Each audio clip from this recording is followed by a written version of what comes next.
Hollywood has a weird obsession with serial killers. In the push to capture their inhumanity, directors and actors often make bizarre and questionable decisions. Here are some strange things that happened on the set of serial killer movies. 1974's The Texas Chainsaw Massacre changed the face of both horror and independent film, but it didn't come easy. Filming was a low-budget nightmare for two reasons that are right there in the title. First of all, filming took place in Texas in the summer, causing problems that should have been obvious if you've ever been to Texas. Inside the dilapidated old house they shot in, temperatures reportedly reached up to 115 degrees. A second problem was the chainsaw, which they didn't have the budget to fake or put a guard on. That means that actor Gunnar Hansen, while boiling alive in a rubber suit with impaired visibility, was waving around a very real running chainsaw the entire time. At one point, he slipped, losing hold of the chainsaw, which crashed down near his body and only barely avoided massacring him for real. One of the most intense and nearly unwatchable parts of the movie is the dinner scene. It's not just scary for the viewer. At this point in the production, even the actors themselves were reportedly beginning to lose touch with reality. The scene was shot over the course of 27 hours inside the unbearably hot house, with the actors taking doses of Dramamine to help keep themselves together amid the smell of blood and rancid meat. At one point, a prop mishap led to Hansen slicing actress Marilyn Burns' finger open on camera. Hansen later described on the movie's DVD commentary that he at one point was so delirious that he briefly thought he was being asked to kill his fellow actors for real. It all led to some truly unforgettable cinema, but it also probably caused some unforgettable trauma for everyone involved.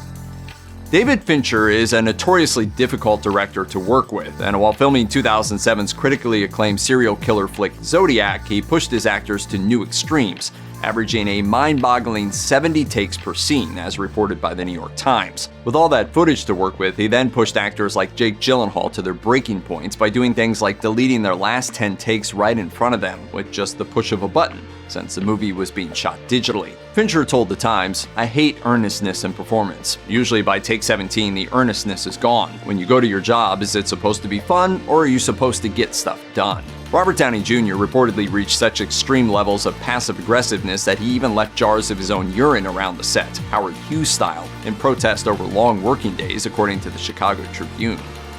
One of the quintessential slasher films, 1978's Halloween, is unique in that its main character has a blank, cipher-like quality. In the first movie of what would become an enduring series, Michael Myers is not supernatural. He never says a word, and his backstory doesn't reveal anything about his motivation. He's just an extremely broken person in a bleached-out William Shatner mask getting his stab on. You can't reason with him or outthink him. You just have to keep running. Meanwhile, he lumbers just behind with his distinctive gait. That gait of his arrived purely by chance. Nick Castle, the performer who originated the role of Michael Myers, was a friend of director John Carpenter. When it came time to start filming scenes with the killer, Carpenter had Castle slap on the mask and get in there because he apparently had the perfect walk, as Castle revealed during a Halloween Q&A panel. Castle seems to have a pretty good sense of humor about the whole thing, considering his close friend pretty much told him that he walks like a ruthless serial killer. By 1996, the slasher film genre was considered over. Then Scream came along with its self-aware meta-commentary, humor, and distinctively 90s sarcasm and made the genre cool and relevant again. If you were the only suspect in a senseless bloodbath, would you be standing in the horror section? One of the things Scream brought to the table was returning stakes and consequences to the killer's body count. Instead of two-dimensional people getting chopped up by a monster you rooted for, the victims were people whose welfare you worried about and whose deaths haunted you. This difference is put front and center from the very beginning, with Drew Barrymore's character crying and suffering inches away from her parents, whose attention she desperately tries and fails to get. Barrymore's tears are very believable, and they came from a very odd place. According to Entertainment Weekly, she and director Wes Craven had worked out a particular story he could tell her, which set her up to cry on demand. That's a creepy skill for sure, but you can't deny the results. After debuting with a poorly received Alien sequel, David Fincher came up with Seven, and then moviegoers really started to take him seriously as a director. The creepy thriller starred Kevin Spacey as a methodical and meticulous serial killer carrying out murders in accordance with the 7 deadly sins. It's not a film you want to jump into after a large spaghetti dinner. Ladies and gentlemen, we have ourselves a homicide.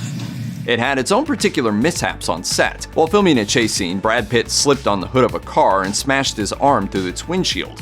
Rather than halt filming, they wrote the injury into the movie, and he wore the actual cast throughout the filming, keeping it off screen in scenes that precede the injury. According to Entertainment Weekly, actor Gene Borkin, who played the corpse in the greed scene, did not realize he would have to be naked, and right there on set renegotiated his pay and convinced the filmmakers to at least let him wear underwear. Heidi Shantz, who played Pride, found herself pretty amused by how much Fincher seemed to enjoy dousing her naked body with fake blood. When she said as much to Fincher, the director reportedly replied, "I have demons you can't even imagine." Check out one of our newest videos right here. Plus, even more messed up history videos about creepy stuff are coming soon. Subscribe to our YouTube channel and hit the bell so you don't miss a single one.